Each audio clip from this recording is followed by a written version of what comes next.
après un marathon de prière où nous avons savouré la présence de Dieu, où nous avons pris le plaisir à demeurer dans la prière, à apprendre de Dieu, à vivre dans sa présence, un marathon de dialogue avec lui.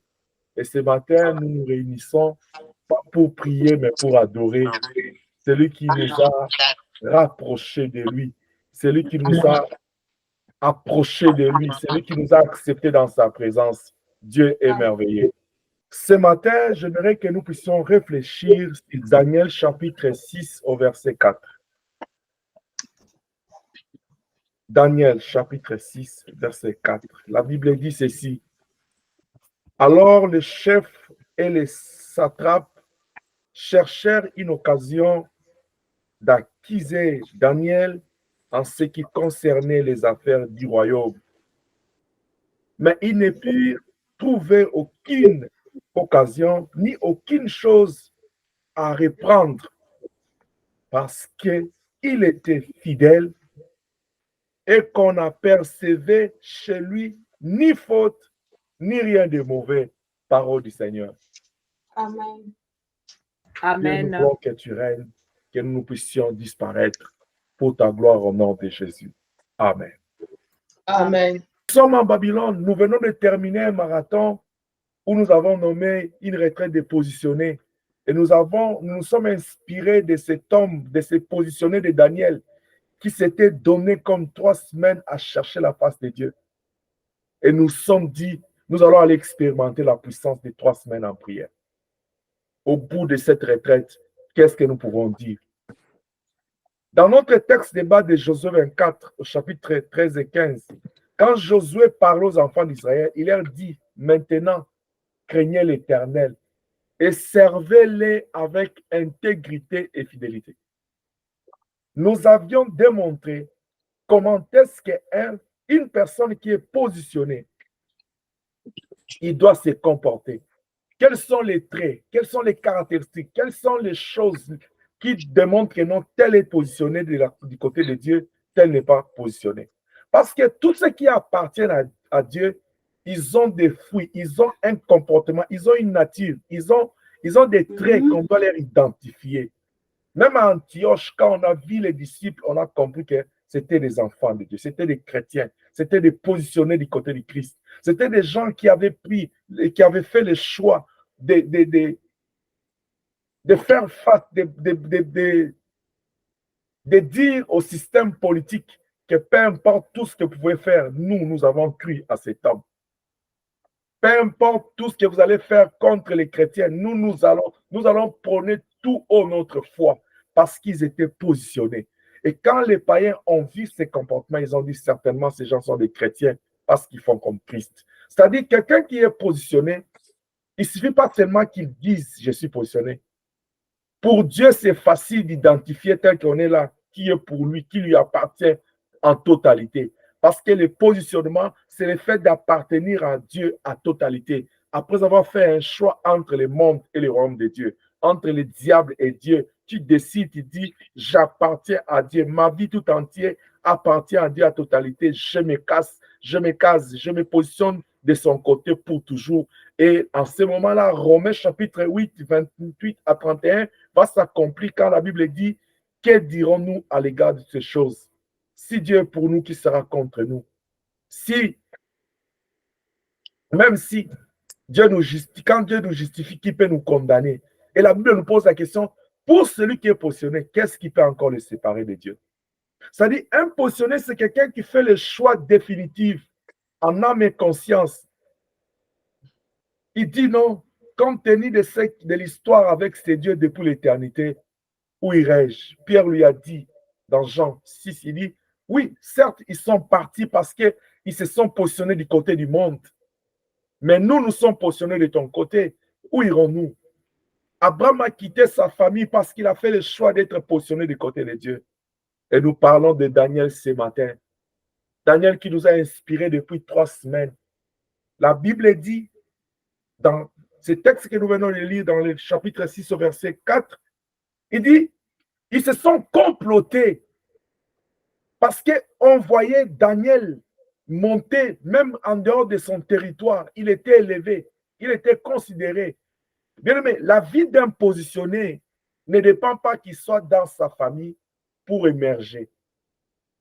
La vie d'un positionné ne dépend pas qu'il soit dans sa zone de confort pour émerger, pour se développer.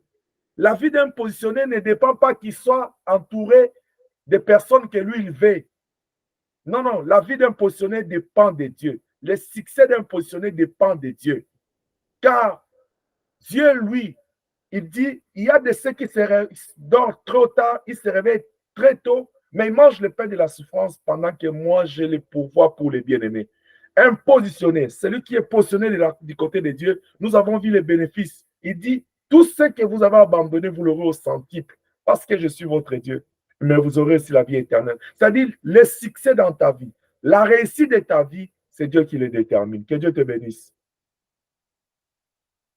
C'est pourquoi il dit à Josué chapitre 1, verset 8, il dit que ces livres de la loi ne s'éloignent pas de ta bouche. Comme tu es positionné de mon côté, écoute les secrets. Médite-les nuit tes jours. C'est alors que tu auras le succès, tu prospéreras dans toutes tes entreprises et tu auras le succès dans tout ce que tu vas entreprendre. C'est-à-dire, quand Dieu lui dit ça, il dit que c'est moi qui planifie ton succès. Tu te trouves dans mes mains. C'est pourquoi la Bible a raison de dire, celui qui est dans la main de Dieu, personne ne peut le toucher. Parce qu'il est le protégé de Dieu. Je dis à quelqu'un cet après-midi, un positionné de Dieu, c'est un protégé du Seigneur. Le Amen. Seigneur le protège toujours. Amen.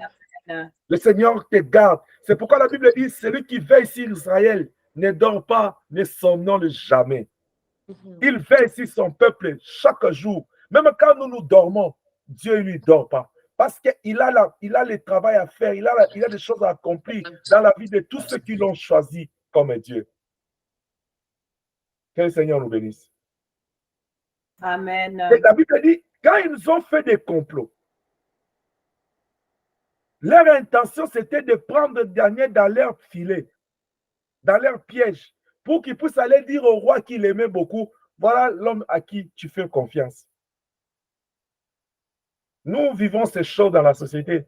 Quand vous voyez quelqu'un qui est considéré, quelqu'un qui est beaucoup aimé par quelqu'un, il y a toujours des gens qui passent derrière pour aller détruire. Tout ça, pourquoi? C'est la haine, c'est la jalousie des hommes. Ces gens, ils se sont vus envahir dans leur territoire par les étrangers. Ils disent, oh, mais comment ils viennent de là? Ils sont des esclaves, mais comment il est considéré? Non, non, la réponse est simple, c'est parce qu'il est positionné. Je prie le Seigneur de répandre sur toi l'huile de positionnement, afin que même là où il y a le racisme, que toi tu passes au nom de Jésus. Amen. En fait, que là où il y a le manque de considération des autres, mais toi on te considère comme Daniel au nom de Jésus. Amen. En fait, que là où il y a l'humiliation, la honte, que le Seigneur te cherche dans cette fournaise-là, qui te fasse justifier au nom de Jésus. Parce qu'il est Dieu qui le fait. Et la Bible dit, il n'a pas changé. Il est le même hier, aujourd'hui, éternellement. Et la Bible dit, il fait grâce à qui il veut. Il ne fait pas exception de personne. Amen. Comme il a fait avec Daniel, il peut le faire avec toi. Amen. Que Dieu te bénisse. Amen. Et la Bible dit, quand ils ont fait des complots, ils voulaient trouver en Daniel quelque chose ou le pousser à faire quelque chose pour qu'il prenne ça comme une preuve à aller donner au roi. Ils n'ont pas trouvé. J'aimerais te dire avant d'avancer, tu ne vas jamais, retiens ça, tu ne vas jamais, alors jamais, empêcher à l'ennemi de faire des complots contre toi. C'est sa liberté que Dieu lui a donnée. Tu ne vas jamais empêcher aux méchants, aux gens de mauvaise foi, de faire des complots, de parler à mal contre toi. C'est là qu'ils tirent. Ils ont cette sémence-là. Mais la seule chose que toi, tu peux les empêcher, c'est que quand ils font des complots contre toi, ne tombe pas dans leur filet au nom de Jésus-Christ. Amen. C'est pourquoi la Bible dit qu'on te cite dans les choses, mais qu'on ne te trouve pas dedans. C'est pourquoi la Bible dit les plans de ce monde viennent contre moi, mais n'a rien à moi. Ils ont fait le complot contre Daniel, mais n'ont pas trouvé quoi à retenir pour rapporter au roi, parce que Daniel n'avait rien qui pouvait prendre, rien qui leur concernait, rien de ce qu'il cherchait, parce que Daniel était impositionné. Amen. Et la Bible dit quelque chose de très important. On dit, On ne trouva rien parce qu'il était fidèle. La fidélité d'un positionné. Amen. De cette retraite avec cette pensée, il dit, Josué dit, servez-les avec fidélité. Et nous voyons cet homme de Daniel et l'image de la fidélité, des serviteurs fidèles, des hommes et des femmes de Dieu fidèles, des enfants de Dieu fidèles. Vous savez que Daniel et ses trois compagnons, Meshach, Shadrach, Abednego, l'histoire nous dit qu'en quittant Judée, ils étaient dans une famille noble. Ils étaient dans une classe sociale noble. Ce n'était pas n'importe qui. Et comme vous le savez, dans le judaïsme, c'était toute une culture, toute une religion. Les choses de Dieu étaient apprises dans la famille. C'est comme ça que Dieu a dit à Moïse, dit, donnez-leur cette parole, qu'ils mettent dans leur cœur, ils vont les donner, qu'ils à leurs enfants. C'est-à-dire, nous apprenons la Bible à l'église, mais dans le judaïsme, c'était leur vie à la maison. C'était leur vie au temple. Ils avaient la parole de Dieu avec eux. Parce que Dieu était leur... Ils étaient dans un régime théocratique. C'était Dieu qui est leur roi. C'est pourquoi on l'appelle les rois d'Israël. Mais nous nous retrouvons que dans les classes sociales, Daniel et ses amis-là, ils étaient dans la classe noble. Quand ils arrivent, tu peux lire ça dans Daniel chapitre 1, à partir du verset 1 à 8. Tu vois que non, quand ils arrivent en captivité en Babylone, on nous dit que les rois, il envoyait ces gens, il dit, allez-y chercher-moi des jeunes gens dans ces groupes de captifs-là. Piochez pour moi des gens intelligents, de bonne classe. Parce qu'il avait, en tant que roi, il avait besoin tout autour de lui des gens bien éduqués. C'est comme ça qu'on a pris Shadrach, Meshach, Abednego et Daniel. Quand ils arrivent là-bas, on leur changeant des noms, on leur a donné des noms de là pour qu'ils s'identifient comme des gens de là. En principe, on ne devait pas nous dire c'est le livre de Daniel, on devait nous donner le nom de Shadrach comme son nom était, parce que c'est ça les noms qu'on lui a donné là-bas. Mais Daniel a été fidèle à son nom, parce qu'il savait que le nom de Daniel avait un sens pour dire le jugement divin, pour dire le Dieu qui juge. C'est-à-dire, en tant que cet homme qui portait ce nom, Daniel avait en lui le sens du jugement du mal et du bien. Et il pouvait discerner qu'est-ce qui était bon pour son Dieu, parce que son nom rapportait au jugement de Dieu. J'ouvre une petite parenthèse pour te dire, fais attention au nom que tu donnes aux enfants. Le nom a une puissance. Amen. Et quand on pioche ces quatre compagnons, ils étaient considérés dans la cour royale. Première chose, vous allez voir que non, Daniel et ses compagnons sont passés par des épreuves à partir du chapitre 1er jusqu'au chapitre 6. C'était des épreuves et des épreuves et des épreuves. Mais au-delà de ça, au verset 6, chapitre 6, ici au verset 4, on nous dit que Daniel resta fidèle à Dieu. Cette fidélité au Seigneur les a payés cash. Bien aimé, la fidélité à Dieu paye. Si le Seigneur dit déjà que non, puisque nous avons tout abandonné, il nous promet que nous aurons au centuple. Juste le fait d'abandonner. Mais celui qui abandonne et qui reste fidèle, Dieu le paye encore. Car la fidélité paye. On nous parle d'un Daniel qui a été jeté dans la fosse au lion, mais qu'il est sorti vivant après que on jeta Daniel dans la fosse au lion, après que ces lions soient gardés affamés pendant 1 semaine, 7 jours. Mais en principe, il devait être broyé au premier seconde. Mais pourquoi cela n'est pas arrivé? Parce que Daniel était dans un rendez-vous avec Dieu, le rendez-vous de la fidélité, de l'attachement avec Dieu. Et cette fidélité, Dieu devait payer ça.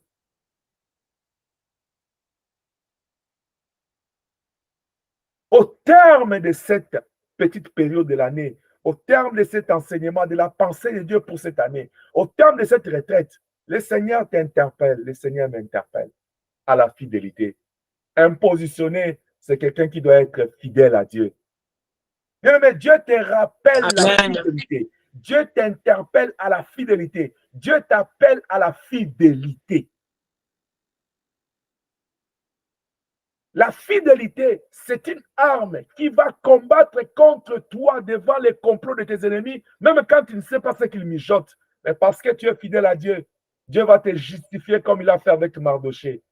Et que Yes. quelqu'un dise la Yes. fidélité d'un positionné. La fidélité d'un positionné. Si tu es positionné, bien-aimé, tu dois être fidèle. Amen, amen, amen, Parce amen. que la Bible dit dans Matthieu que votre oui soit oui, que votre non reste non. C'est-à-dire quelqu'un qui est fidèle, c'est quelqu'un qui reste accroché, attaché, stable, constant dans sa décision, dans son choix. J'ai choisi l'Éternel. Même dans la fosse au lion, je reste pour l'Éternel. Amen, amen, amen, amen. Dieu n'est pas Dieu seulement quand tout va bien dans nos vies. C'est pas pour rien, il a dit dans Ecclésiaste, il dit chaque chose a son temps. Pourtant, lui, il est le maître des temps et des circonstances. S'il a placé que chaque chose a son temps, c'est-à-dire même dans la souffrance, il est avec nous. Même dans la souffrance, il reste Dieu. Est-ce que quelqu'un Amen. souffre ce matin? La Bible dit, Amen. si quelqu'un parmi vous souffre, Jacques dit qu'il prie. Pourquoi il doit prier? Parce qu'il est écrit qu'il est celui qui écoute les prières. Voilà pourquoi Amen. il doit se recourir. Amen, amen, amen. C'est-à-dire, même dans la souffrance, il est Dieu. Voilà pourquoi David peut dire dans Psaume, même quand je traverse l'ombre de la vallée de la mort, je n'ai aucune crainte parce que je sais qu'il est là. Celui qui est là, c'est qui? C'est Dieu. Il est Dieu dans la souffrance. Il est Dieu dans la joie. Il reste Dieu. Cependant, je vais booster ta foi pour te dire, c'est dans la souffrance qu'il se manifeste, dans la joie. Yes, yes. Il te Yes. réconforte. Parce que dans la joie, là, tu as déjà ce que tu as. Dans la joie, il vient t'accompagner pour jouir avec toi. Mais c'est dans la souffrance que Yahweh se manifeste. Amen. Oh, Yahweh se manifeste. Amen. Amen. C'est pourquoi quand tu traverses la souffrance, reste fidèle. Ne recule pas. Ne pleure pas. Ne pleure pas. C'est là, dans la fosse au lion, qu'il se manifeste. Amen. Amen. Amen. Amen. David Amen. a compris cela. Il a dit, ce qui est important, c'est que tu es avec moi dans l'ombre de la vallée de la mort. Ta houlette et ton bâton me rassurent de ta présence, me rassurent. Et Job vient, il dit, je sais que mon Rédempteur est vivant. Il s'élèvera le dernier. Quand il s'élève, c'est pour me délivrer. Car la rédemption, c'est la délivrance. Le Dieu que tu pries, c'est un Dieu vivant. C'est lui le créateur du ciel et de la terre. C'est lui qui tient le monde entier par sa main. Il est au contrôle. Mais dans la fournaise ardente, il est au contrôle. Oh Jésus, il est au contrôle. Alléluia. Amen. Dieu est au contrôle. Yes. Et il Yes. reste au contrôle. Amen. Je vais un peu aller dans le sens, j'ai béni le Seigneur pour les deux témoignages qui ont été faits cet après-midi. Pendant que la sœur Sylvie était en train de donner son témoignage, je sais qu'il a été pressé par l'État. Elle aime beaucoup les temps pour donner les détails. Mais il y a des détails là que moi, ça m'est revenu dans la tête pendant qu'elle parlait. Je me rappelle que le jour où cette histoire de la citoyenneté s'est passée, on était en prière chez elle un samedi. Il y avait culte en présentiel un dimanche et on était au parc pour la barbecue. Maman, et pas Félix doit se souvenir de ça. Maman Ida doit se souvenir de ces barbecues, la sœur Georgette. C'est parmi les gens qui étaient là, que je suis en train de voir ici. Sœur Diane aussi était là, voilà. Et quand moi, j'arrive la nuit avec les groupes de l'intercession, elle me dit, pasteur, j'étais allé chercher quelqu'un pour me compléter les documents. Moi, j'ai dit, qu'est-ce qui s'est passé? Oh, la personne là même, elle n'avait pas de... On n'a pas fait ça. Je dis, pourquoi? Elle dit, les fichiers là, les formats là, il n'en a pas. Je lui ai dit, moi, comme j'ai l'habitude de dire, j'ai dit, moi, madame. Elle dit, pasteur, est-ce que tu peux faire ça? J'ai dit, moi, madame. Et je me rappelle qu'on a eu à compléter ces formats-là de 5h à 6h. Et les dimanches, on est allé imprimer. Est-ce que quelqu'un peut se souvenir des jours où on était au parc? Ça n'a pas fait une année aujourd'hui. Une année, elle soumet les documents. Une année, on accepte. Une année, elle passe les tests. Aujourd'hui, elle va aller prêter les serments. Frère, Amen, amen, amen. Sœur Inès a parlé de chèque blanc. Toi, là, il faut un chèque blanc. C'est moi-même qui va mettre le montant de ton action de grâce. Ne viens pas témoigner là sans action de grâce. Qui doit donner l'action de grâce? Moi, il faut Amen. la même chose, ça m'a mon puisque vous commencez à parler, pasteur, ne parlez pas de l'argent. Donne ton action de grâce. Ouvre-moi ta caméra, je vais te voir. Ton action de grâce. Un Amen. témoignage doit être accompagné de l'action de grâce. Je ne dois pas te dire ces choses. Et ton action de grâce, là, je dois envoyer un chèque blanc. Papa Félix, il faut me protéger. Donc, Amen, amen. c'est comme la sœur Inès là. J'ai entendu aussi qu'on t'a donné un chèque blanc. Donc, je dois aussi, moi aussi, envoyer un chèque blanc là-bas. Donc, déjà, ma voiture de 2024 là, je peux déjà avoir l'argent pour faire le dépôt. Amen, amen, C'est amen. une parenthèse pour dire, quand tu entends à Gide, il y a un miracle qui se passe. Toi qui as Jopé là, ne t'inquiète pas. Ne te lamente pas. Bénis le Yes. Seigneur. Dieu va te visiter. Amen, amen. Quelqu'un qui est fidèle, même quand il y a des choses qui traînent pour les autres, Dieu, il vient te suer les larmes. Il vient lui-même parce qu'il est au contrôle de tout. J'étais en train de dire, même dans la souffrance, même dans la joie, il est Dieu. Pourtant, cependant, dans la souffrance, il est Dieu pour se manifester. Il est Dieu pour t'accompagner. Il est Dieu pour te sécuriser. Il est Dieu pour que sa gloire soit puisse être déployée et que cela éclate au jour. Parce que Dieu sait que le monde attend avec un ardent désir la révélation de ses enfants. Est-ce que je parle à quelqu'un? Amen. Alléluia. Amen, La amen. fidélité, c'est cette stabilité dans l'engagement avec Dieu. C'est cette stabilité dans la foi. C'est cet attachement à son choix, à sa décision d'appartenir au Seigneur. Si je dois le craindre, je dois être fidèle dans la crainte de Dieu. Si je dois l'adorer, je dois l'adorer à tout moment. Je dois être fidèle dans l'adoration. Si je dois croire en lui, je dois être fidèle dans la foi. Parce que je sais l'importance de la foi et je sais l'importance de Dieu. Je dois rester stable, constant dans ma marche avec Dieu. Amen. C'est cette stabilité, cette constance. C'est cet attachement-là que nous devons avoir au Seigneur dans sa parole. L'attachement au royaume de Dieu. Écoute, il était en Judée dans une classe noble. On l'amène en déportation en Babylone, l'image du monde. Peu importe dans le monde, il garde la pensée de l'éternité. Il dit, je suis un enfant de Dieu. Je suis de Judée. Je ne suis pas d'ici. Moi, je suis un Judéen. Je ne suis pas babylonien. Je ne suis pas. On mange ceci, dit non, non. J'ai une alliance à préserver.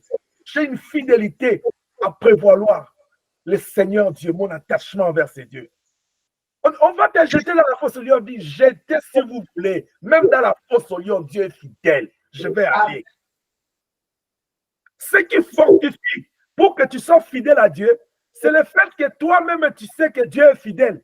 Tu sais, la fidélité de l'homme ne peut être fortifiée ou comme renforcée que si l'homme lève ses yeux et regarde la fidélité de Dieu, compte sur la fidélité de Dieu, fais foi à la fidélité de Dieu. Parce que c'est la fidélité de Dieu qui te donne la sémence, qui te communique la sémence de devenir fidèle. Parce que la fidélité de Dieu est fidèle. Permettez-moi de dire ça. Je voulais juste dire que la fidélité de Dieu est vraie. Je voulais juste dire que la fidélité de Dieu est stable. Que Dieu te bénisse. Amen. La fidélité dont nous parlons, c'est cette stabilité, cet attachement à Dieu de façon persévérante. C'est-à-dire, c'est la persévérance dans le positionnement. C'est la persévérance dans la marche avec Dieu. C'est la persévérance dans son engagement avec Dieu, dans l'alliance avec Dieu. C'est la persévérance dans ce voyage vers le ciel. Comme j'ai l'habitude de le dire, fatigant, mais poursuivant toujours. Mais bien aimé, dans cette marche-là, ça ne sera pas facile, ou ce n'est pas facile déjà. Parce qu'il y a un adversaire qui rôde tout autour pour te détacher de Dieu. Il fait tout ce qu'il peut Jusqu'au point où il va aller te réclamer chez le Seigneur lui-même. Il fait tout. Jusqu'au point de te réclamer auprès de Dieu. Je vais papi, je vais Shiloh, je vais béni. Alors le Seigneur regarde Pierre et dit, le prince de ce monde t'a réclamé pour te cribler comme le froment. Je prie pour toi. Nous devons persévérer.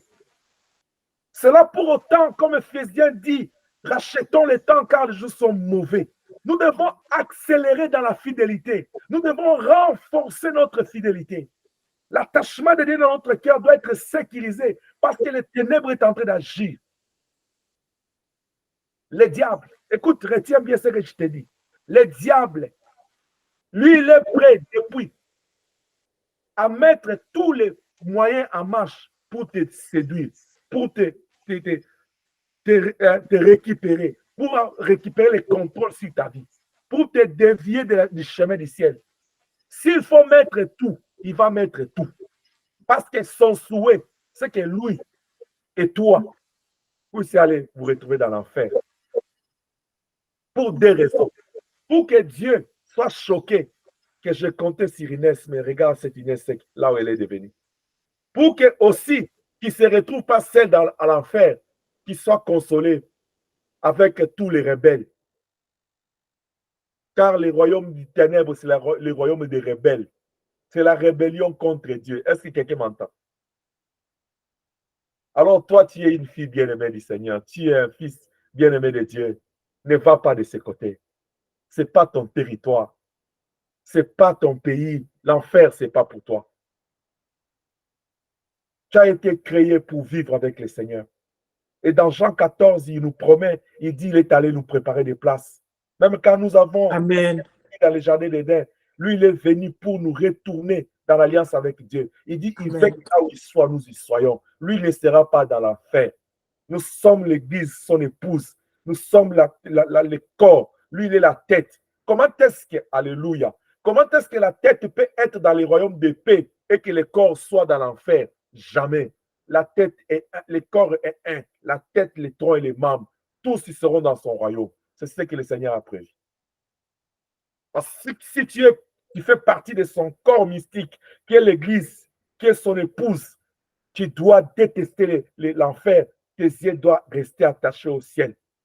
Et tu dois persévérer dans la fidélité, c'est-à-dire rester stable, constant dans la marche avec Dieu. Est-ce que je parle à quelqu'un? Amen. Bien aimé, nous devons persévérer dans la foi. Nous devons persévérer dans la crainte de Dieu.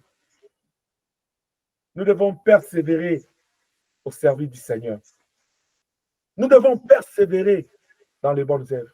C'est-à-dire, la fidélité à l'Éternel, c'est la persévérance, c'est la stabilité, c'est une stabilité persévérante dans la foi, dans le service de Dieu, dans les bonnes œuvres, dans l'adoration. Si tout ce que tu dois faire pour Dieu là, tu persévères de façon stable. Pas en train, aujourd'hui tu es chaud, demain tu es froid. Non. Toi tu es toujours chaud, tu montes. Avec Dieu, tu avances. Amen. Nous devons persévérer dans l'hospitalité. Alors, je parle d'une hospitalité positive. J'aime beaucoup les mots positifs car je prêche un Dieu de la positivité. Amen. Je parle de l'hospitalité positive. C'est-à-dire là où Élisabeth et Marie se rencontrent pour la gloire du Seigneur, pour la cause du royaume et pour leur joie. La Bible dit quand ils se sont salués, l'enfant dans les ventres tressaillit de joie. Regarde l'hospitalité positive. Je quitte ma maison pour aller visiter quelqu'un. Et quand il me voit, je me rappelle le vendredi, quand ma mamie m'a vu, elle était comme, hey, papi. Si je demande à ma mamie, qu'est-ce que tu as ressenti dans ton cœur que ton papa sort comme ça, boum. Il dit, papi, je lui ai dit, non, je suis venu voir mes petits-fils et mes petits. Il dit, papi, tu n'es pas venu voir ta fille. Je lui dis, non. Et moi, j'aime les enfants. Regarde, quand je rentre comme ça, tous les enfants étaient là, papi, je dis, waouh. C'était tellement bon. C'est pour te dire, c'est ça le genre de communication que Dieu a besoin. C'est-à-dire, quand tu te rencontres avec quelqu'un, vous communiquez la vie. Et il y a la vie qui est dans la parole de Dieu. C'est-à-dire que ce qui doit vous mettre en commun, vous réunir, c'est le Saint-Esprit et sa parole. Parce que vous êtes positionné du côté de la parole de Dieu, du côté de l'Esprit de Dieu. Vous n'avez pas autre chose à vous échanger, ce n'est que la vie. Il dit à Pierre, mais vous ne partez pas. Pierre dit, mais tu veux qu'on aille où? Nous avons rencontré la source d'eau vive. Nous restons ici. Nous serons attachés ici parce que nous voulons vivre. Tu es les cèpes, nous sommes les sarments. Nous ne pouvons pas quitter ici. Bien, mais tant que tu es convaincu de là où tu es positionné, la fidélité doit être un de tes traits, l'une de tes caractéristiques, l'un de tes comportements que tu dois afficher envers Dieu. L'une des choses que le Seigneur, quand il te regarde, il doit tirer en toi la fidélité. Parce que la fidélité d'un positionné paye toujours bien. Amen. Amen. Nous devons rester stables dans la marche avec Dieu. Nous devons rester stables à chercher à plaire à Dieu. Parce que quand nous sommes fidèles, c'est quand nous allons vivre la gloire de Dieu à ce temps présent. Matthieu 19, verset, il dit quoi jusqu'à 30? Il dit, puisque vous avez tout abandonné, vous aurez au centuple dans ce siècle. Il n'a pas dit au centuple au royaume de Dieu, il a dit dans ce siècle. Je prie le Seigneur à te scandaliser de façon positive, à te bénir. Moi, je suis en train d'apprendre que le Seigneur vous Amen. visite. Et j'attends encore qu'il vous visite encore. Et j'attends encore qu'il vous visite. Parce que il a dit, mon serviteur montera. Amen. Il s'élèvera, il montera plus haut. Amen.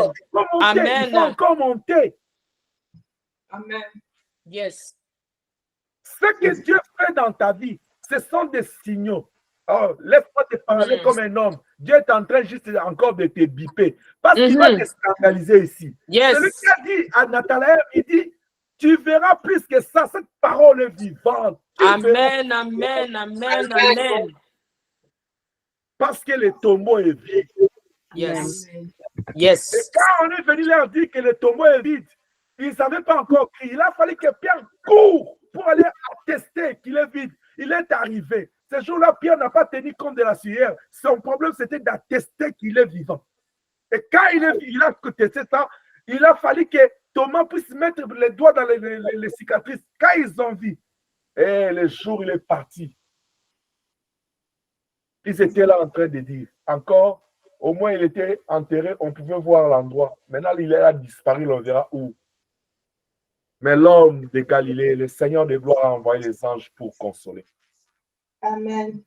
Chaque jour dans ta vie, que le Saint-Esprit t'envahisse pour te réconforter, te consoler, t'affermir, te donner la force d'avancer dans la fidélité, d'avancer dans la foi, d'avancer dans la prière. Mais peu importe les défis qui arrivent, le mercredi, je vais parler en détail de chaque étape que Daniel et Shadrach, Meshach, Abednego sont passés, par lesquels ils sont passés pour venir au chapitre 6 que nous venons de lire, pour que les gens là disent qu'ils n'ont pas trouvé par où les déstabiliser à cause de leur fidélité. Vous allez voir que ce n'était pas une fois. Daniel et ses amis, ils ont persévéré dans la fidélité. Ils ont persévéré, resté attachés à l'alliance. Ils ont resté attachés à la crainte de Dieu.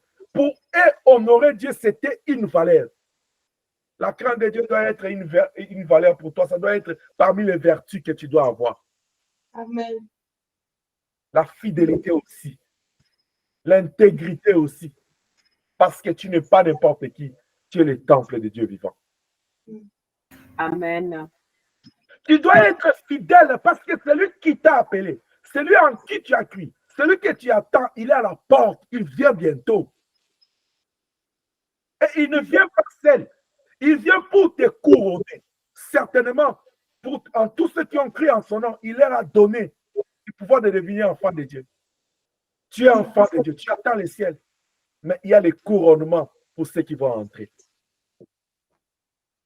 Comme je l'ai dit, tu entreras au ciel couronné ou tu entreras au ciel juste sauvé. Tu es sauvé, mais il faut porter la couronne de vie. Amen. Alors travaille ta fidélité de telle manière que tu ne puisses pas rater la couronne. Un Amen. positionné, il se bat pour la couronne. Et le diable travaille pour deux choses. Pour t'empêcher d'entrer au ciel, pour que tu perdes ton salut, l'espérance du salut, que tu puisses te décourager. C'est voilà pourquoi il y a les défis et les combats. Mais même dans la fosse au lion, confesse que Jésus-Christ est Seigneur. Amen. C'est lui qui a dit à Moïse, frappe les eaux, et les eaux se sont déchirées. Il est le même qui est avec toi. Que tout obstacle qui est devant toi, je prie le Seigneur à les briser, à effrayer le chemin devant toi, que tu avances au nom de Jésus-Christ.